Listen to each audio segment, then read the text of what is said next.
Dek, nu namana rezeki teh ditarekahan. Tuh tinggal atuh deh si Aa. Kita harus jalanin semua prosesnya, Dek. Dari kisah sederhana hingga cerita penuh makna, film pendek karya anak bangsa hadir menemani malam Anda. Saksikan Sinema, program film pendek inspiratif dan menghibur setiap hari pukul 19.30 waktu Indonesia Barat di TVRI Stasiun Jawa Barat.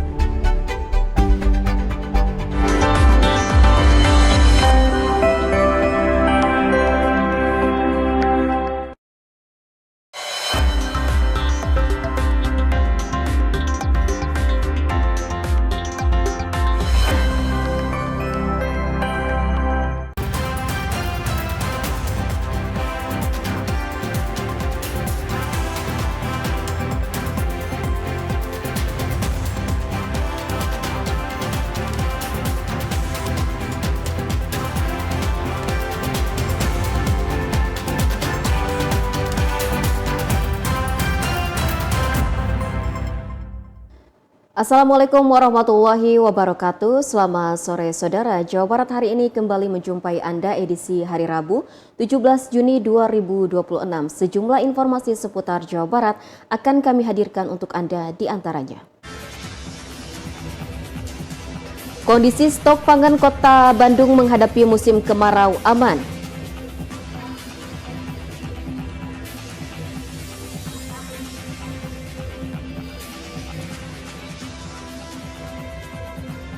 Dampak BBM naik, harga beras medium dan premium di Kota Bandung ikut naik.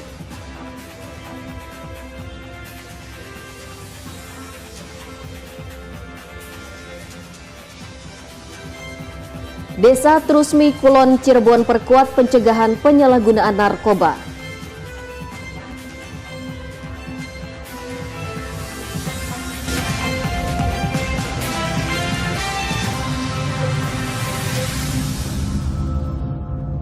Selain ketiga topik utama tersebut, kami juga akan menghadirkan sejumlah informasi lain untuk Anda. Bersama saya Sri Wahyuni Rahman, kita simak Jawa Barat hari ini selengkapnya.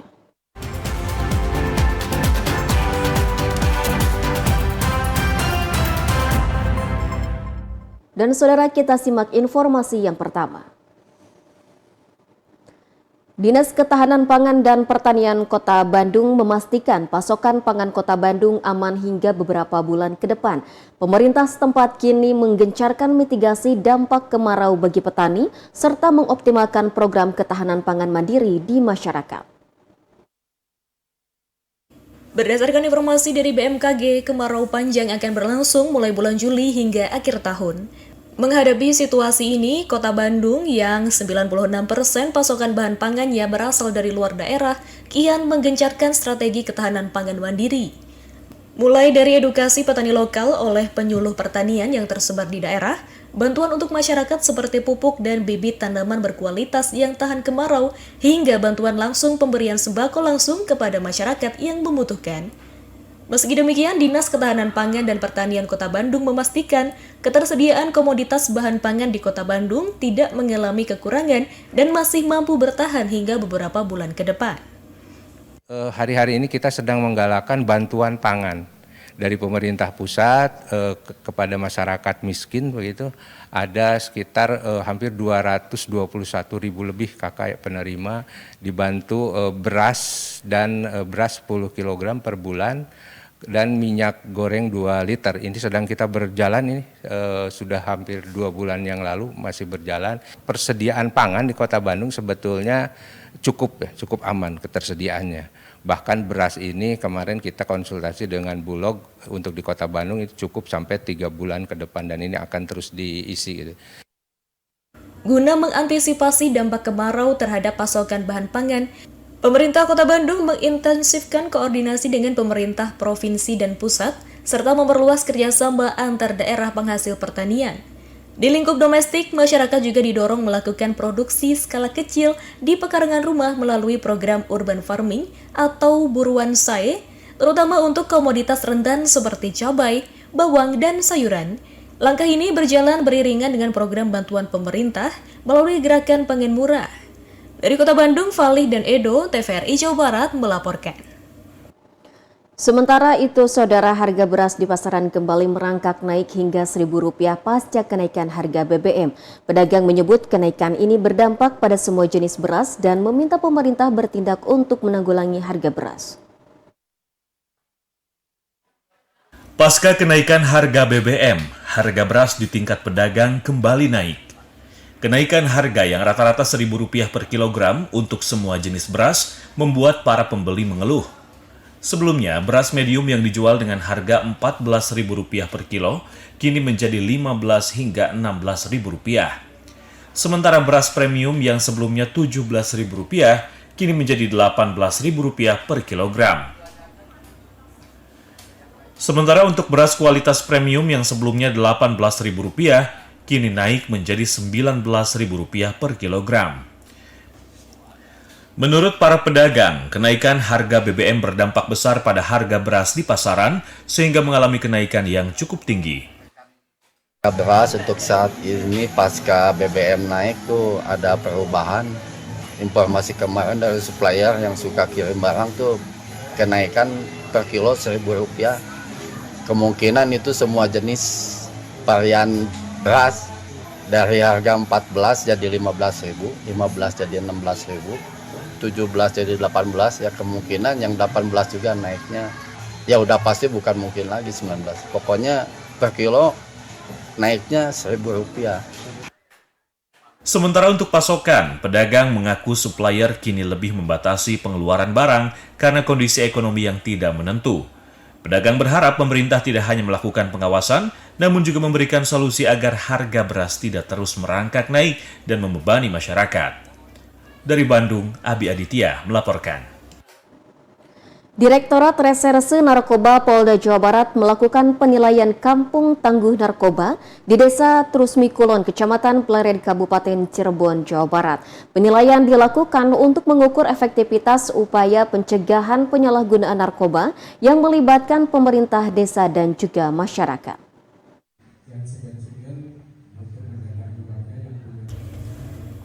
Penilaian Kampung Tangguh Narkoba mencakup aspek administrasi, sarana pendukung, serta partisipasi masyarakat dalam mendukung program pencegahan penyalahgunaan narkoba. Kasubag Minops Ditres Narkoba Polda Jawa Barat, AKP Karyana mengatakan, keterlibatan lintas sektor menjadi salah satu indikator penting dalam penilaian. Di Desa Trusmi Kulon, upaya pencegahan narkoba melibatkan pemerintah desa, TNI Polri, pemerintah kecamatan, tokoh agama, tokoh masyarakat hingga kalangan pelajar. Baik, saya pun terima kasih pada semua. Untuk proses penilaian terkait masalah kampung tangguh narkoba atau kampung bebas narkoba itu adalah yang pertama dari administrasi, yang kemudian semua dari masyarakat, antusias masyarakat, karena tidak semua kampung bebas narkoba itu masyarakat itu tidak antusias. Tapi saya alhamdulillah baru pertama, ketiga berarti ya, tiga proyek yang lintas sektorannya ada, dari vakumnya ada, kemudian dari padatannya juga ada, dari tambangnya ada, itu dari rekan-rekan tokoh agama, tokoh masyarakat, tokoh pemuda, baik dari sekolah-sekolah dan mulai PAUD sampai SD, SMP, ini sangat antusias. Selain partisipasi masyarakat, Desa Trusmi Kulon dinilai memiliki sarana pendukung yang memadai, termasuk sistem pengawasan berbasis CCTV yang terintegrasi dengan pelayanan desa.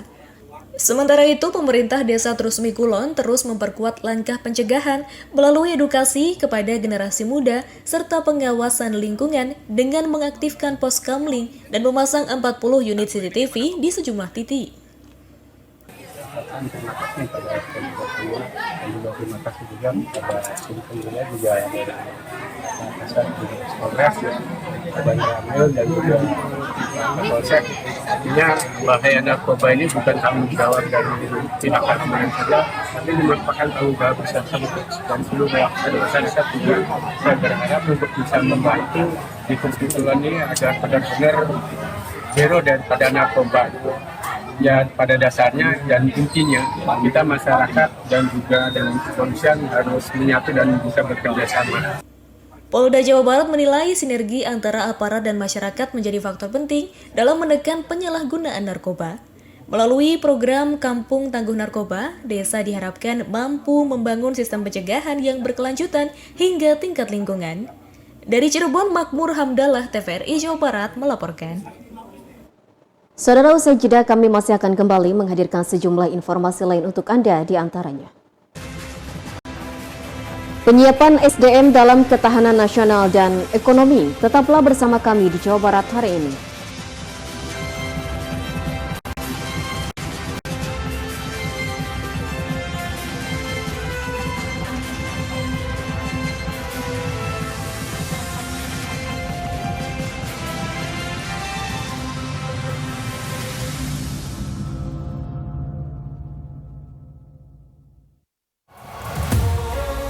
Seluruh dunia menunggu ini. Tempatmu siap jadi saksi. Momen besar seperti ini tak datang 2 kali. Scan di sini, jadilah bagian dari euforianya kini.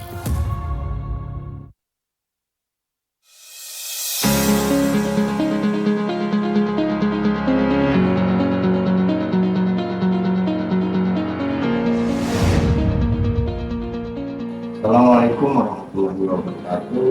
Saya Wali Kota Cirebon. Alhamdulillah peringatan 599 tahun Cirebon menjadi semangat kebersamaan menunggal Minang Caruban. Mari jadikan momentum ini untuk berkarya lebih baik. Assalamualaikum warahmatullahi wabarakatuh. Bau kuliah di kampus bergengsi, UGJ jawabannya. Kampus dengan akreditasi unggul di Jawa Barat. Kiprah UGJ selama 65 tahun menjadi bukti nyata ketangguhan UGJ untuk dunia pendidikan. Mulai mimpi globalmu di UGJ. Ikuti berbagai program student exchange, mulai dari program beasiswa Kemenlu Taiwan atau NSPST hingga program beasiswa Erasmus Plus ke Eropa. Khawatir biaya? Tenang, UGJ punya segudang beasiswa untukmu dari S1 sampai S3. UGJ bermitra dengan berbagai perguruan tinggi dan industri top dunia. Jadilah generasi unggul bersama UGJ. Katanya Argentina lawan Korea. Katanya Norwegia ketemu Kanada. Jangan cuma dengar katanya, scan di sini dan lihat jadwal resminya.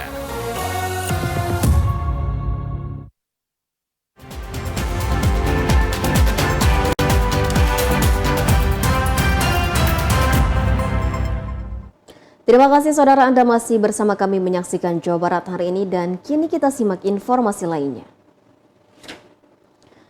Di tengah tantangan yang semakin kompleks seperti dinamika geopolitik, ketidakpastian ekonomi global dan ancaman ketahanan ekonomi dan pangan, dibutuhkan SDM yang tangguh dan adaptif dalam menghadapi berbagai perubahan zaman.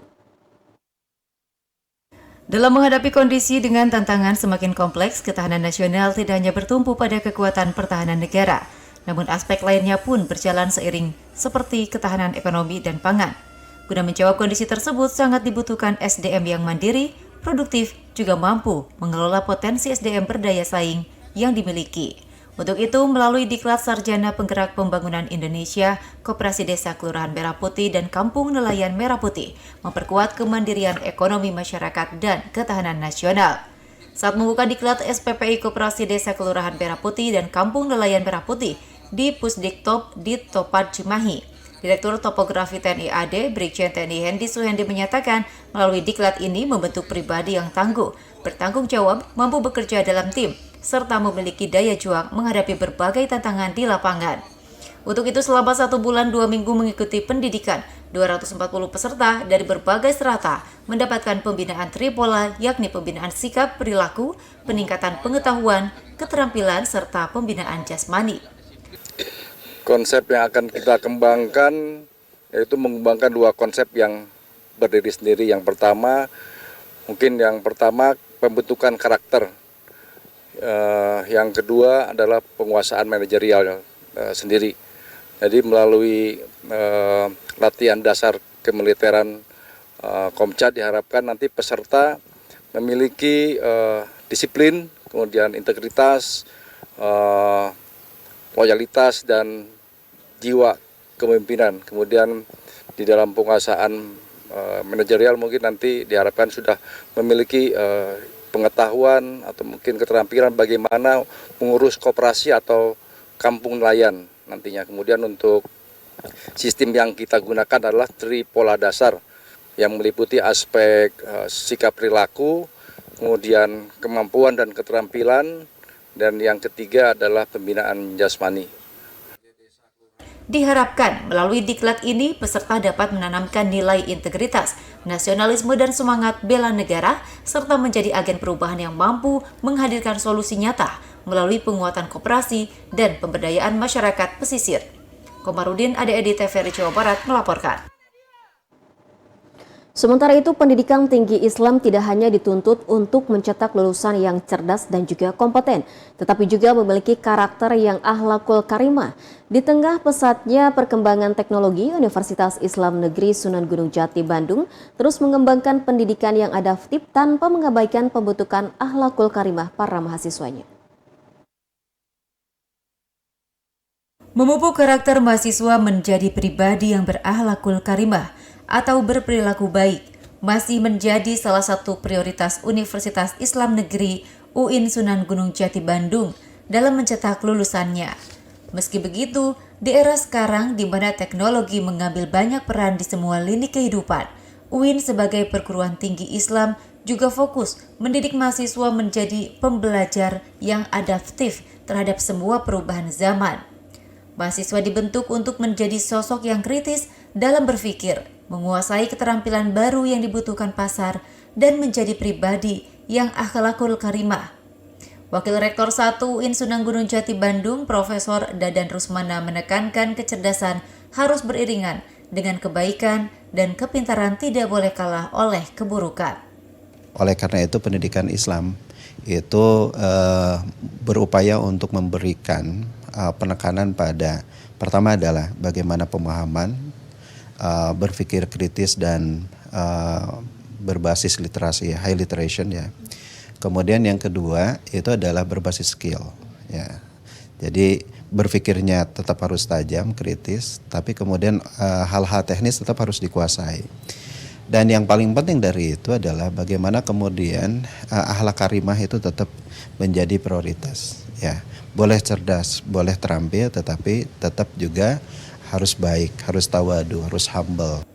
Untuk menjawab tantangan pendidikan Islam masa kini, kampus terus berupaya mereformulasi pendidikan holistik serta mengadaptasi kurikulum yang adaptif dengan teknologi dan perubahan zaman, supaya lulusannya tidak gagap membaca berbagai peluang dunia kerja dan dapat memberikan manfaat bagi kehidupan bermasyarakat. Dari Kota Bandung, Fitri dan Joseph, TVRI Jawa Barat melaporkan. Pelaksanaan sistem penerimaan murid baru atau SPMB tahun 2026 di Sumedang, Jawa Barat kini memasuki tahap kedua untuk jenjang PAUD, SD dan juga SMP. Setelah tahap pertama selesai dan juga hasil seleksi diumumkan, proses penerimaan peserta didik baru kini berlanjut melalui jalur domisili. Tahap kedua SPMB 2026 di Sumedang, Jawa Barat sudah memasuki tahap pendaftaran melalui jalur domisili. Sebelumnya, Dinas Pendidikan Sumedang telah menyelesaikan proses seleksi pada jalur prestasi, afirmasi, serta perpindahan tugas orang tua atau mutasi. Kepala Dinas Pendidikan Kabupaten Sumedang, Eka Ganjar Kurniawan mengatakan, pelaksanaan SPMB tahun ini dibagi ke dalam 2 tahapan guna memastikan proses penerimaan siswa berjalan lebih tertib dan terukur. Sebelum proses penerimaan dimulai, Disdik Sumedang telah menetapkan daya tampung masing-masing sekolah. Data tersebut sebelumnya dilaporkan kepada Kementerian Pendidikan Dasar dan Menengah melalui Balai Besar Penjaminan Mutu Pendidikan. Penentuan kuota penerimaan siswa disesuaikan dengan kondisi setiap sekolah. Dalam pelaksanaannya, kuota penerimaan dibagi ke dalam 4 jalur. Jalur domisili memperoleh alokasi minimal 50% dari total daya tampung.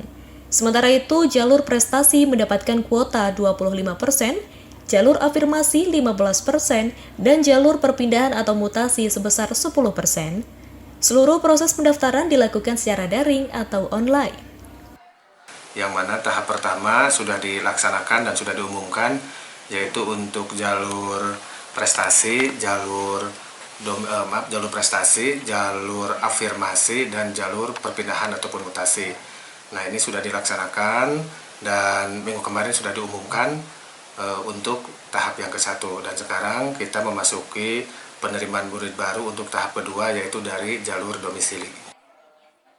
Dinas Pendidikan Sumedang berharap pelaksanaan SPMB tahun 2026 dapat berlangsung tertib, lancar, dan memberikan akses pendidikan yang merata bagi seluruh anak usia sekolah.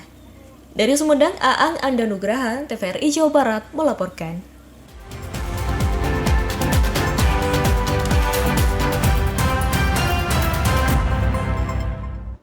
Dan saudara, mengenai hal tersebut, kita akan membahasnya dalam dialog Jawa Barat hari ini.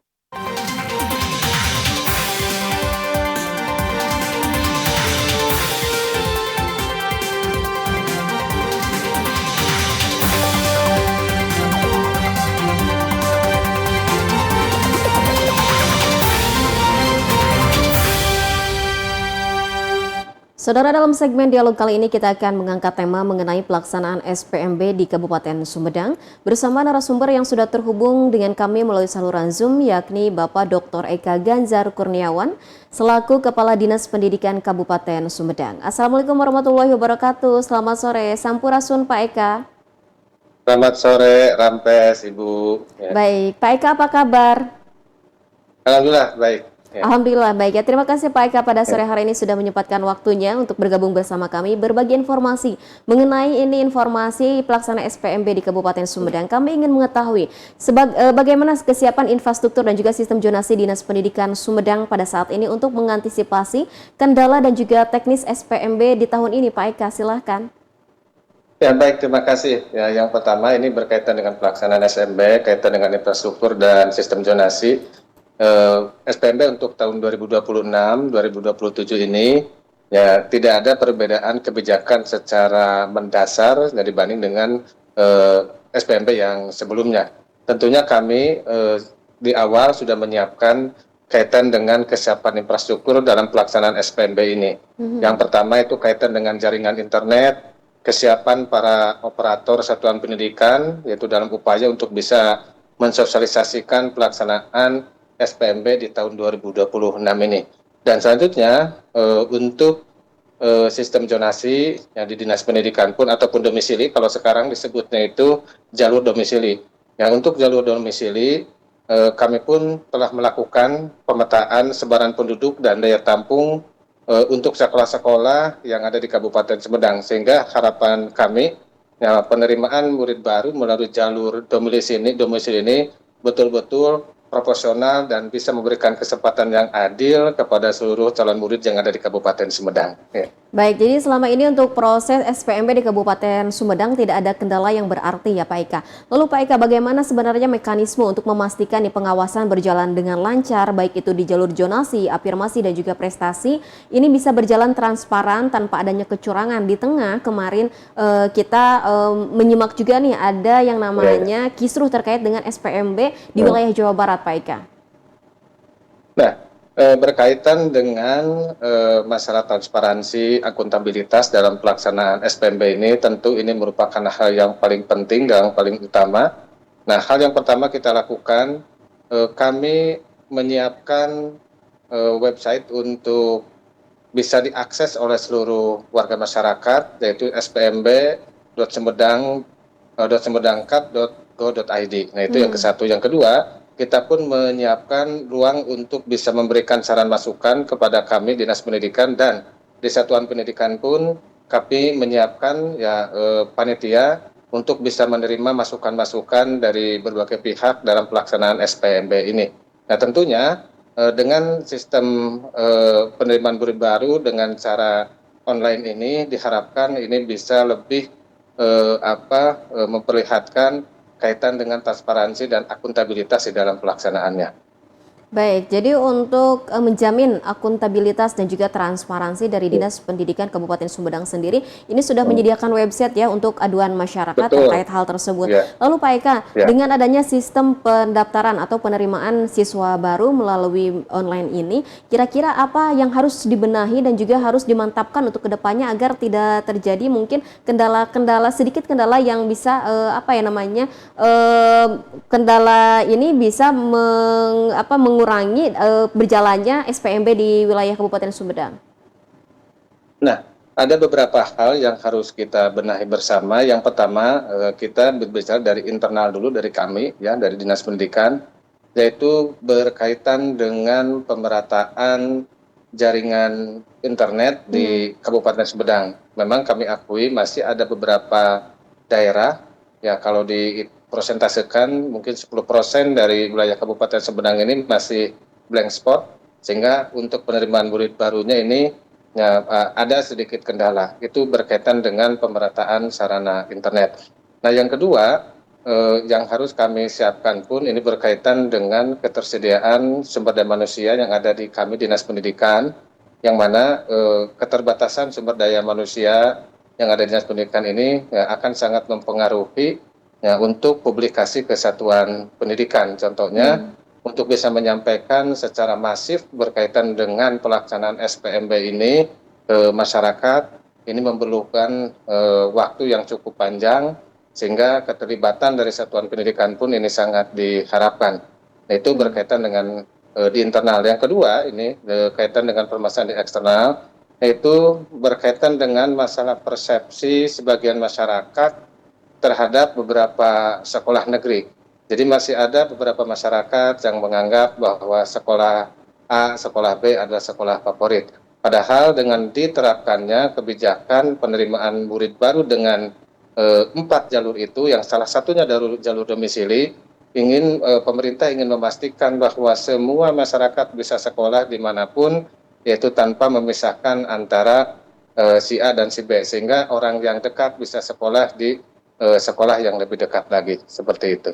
Baik, jadi dengan adanya 4 jalur yang diberikan oleh pemerintah ini untuk memberikan pemerataan pendidikan bagi seluruh anak yang ada di Indonesia, khususnya Jawa Barat dan juga Sumedang. Betul. Nah, lalu bagaimana ini bentuk sinergi yang dilakukan oleh Dinas Pendidikan Kabupaten Sumedang sendiri agar sekolah-sekolah swasta juga ini di Sumedang tidak kekurangan murid akibat SPMB ini, Pak Ganjar? Ya, di awal kita pun pada saat akan dilaksanakan pelaksanaan SPMB, kita mengundang seluruh sekolah, baik itu negeri ataupun swasta. Nah, dengan diundangnya swasta ini artinya bahwa kami di Kabupaten Sumedang tetap memberikan ruang yang sama terhadap sekolah-sekolah swasta yang ada di Kabupaten Sumedang, karena kami pun menyadari bahwa sekolah-sekolah yang diselenggarakan oleh pemerintah ataupun sekolah negeri jumlahnya masih terbatas kalau dibanding dengan masyarakat usia sekolah yang akan melanjutkan, sehingga peran sekolah swasta ini sangat penting. Nah, dalam hal ini sekolah-sekolah swasta pun kita petakan untuk kuota daya tampung di tiap-tiap satuan pendidikannya. Baik, jadi memang sudah ada sinergi sebelumnya komunikasi yang dilakukan oleh pemerintah Kabupaten Sumedang dengan sekolah negeri maupun sekolah swasta agar tidak terjadi ketimpangan di sekolah tersebut. Nah, lalu Pak Eka, terkait dengan solusi dari Dinas Pendidikan sendiri bagi siswa yang tidak lolos baik dari semua jalur yang disediakan oleh pemerintah untuk masuk ke sekolah negeri, solusi apa yang diberikan agar anak itu tidak putus harapan dan juga tetap mengikuti sekolah sesuai jenjang pendidikannya, Pak Eka? Ya, terima kasih. Yang pertama, pada prinsipnya, kalau dilihat dari jumlah sekolah yang ada di Kabupaten Sumedang, baik itu negeri dan swasta, ya harusnya tidak ada satupun anak yang tidak bersekolah, begitu.